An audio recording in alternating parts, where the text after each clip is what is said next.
Hey, what's up, Usher team? Back with this month's How and Why video. Let me start by saying this. I am so impressed with the Usher team. You guys are doing amazing. You guys seated an incredible number of people on Easter, and it was smooth all the way through. I'm so grateful for that.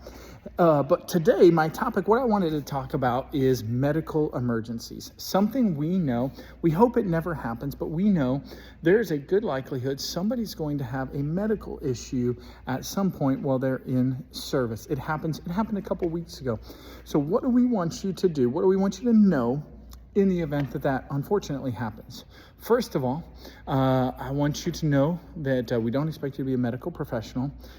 You want to alert the security team that it's happening, and we will get the security team to try to manage the situation. If it's while you're seating people, you'll try to give that space a wide berth. Don't seat people in that really close to them, and try to avoid it as much as you can.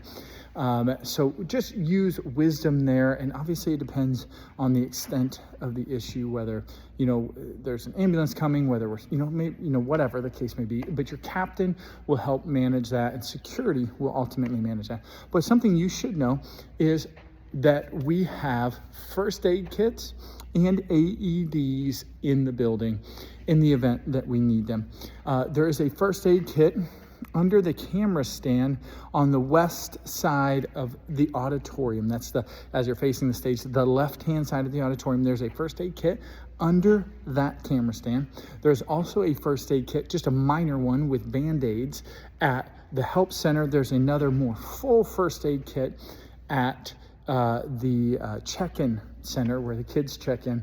That is also where the AED is located. So that's where you can go. We want to make sure you're equipped, and obviously if it's urgent, we're calling 911. Security will handle that, and the EMTs and the ambulance will be here very quickly. So really your role, if we need to get the first aid kit, an AED, something like that, that all happens quickly. We make sure security knows so they can get 911 there. But hey, that's how and why. One of those things we don't like to talk about, we don't like to think about, and we hope never happens, but we want to be ready if it does. Thanks for all you do. And I do want to encourage you, keep growing, keep learning. Great classes happening. Rooted and Hope Explored are starting tonight, depending on when you're watching this, and a couple more great classes coming up in May.